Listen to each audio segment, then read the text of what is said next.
5 years ago, napakasakali yung ko mo apply og ESL teacher. Di ko kabalo mo English, di ko kabalo mo pronounce. Nag-end up yung ko nga di ko dawaton sa mga client. Nagahilak ko habang gabasa og libro. Kinatun-an ako kong sarili kay gusto na ko maayos akong kaugalingon. Nakoy anak, nakoy pangandoy. Tuod mga higala nga lisod kayo makakita og trabaho. Kung undergraduate ka nga sama nako.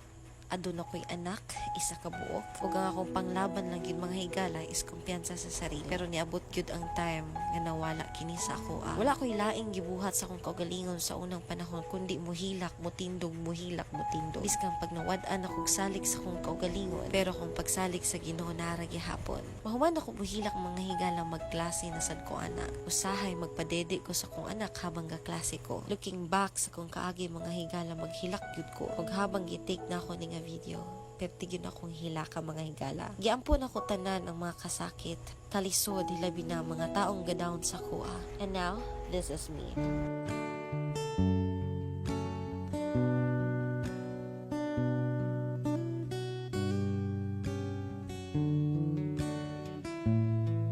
Hinay-hinay mga higala, adun na naginakaila sa kuha, ug malipayon na ako kaayo. Malipayon jud ko mga higala kung ang mga tao galantaw sa akong mga video na ay uban ma-inspire, na ay uban masuko, pero ang importante yan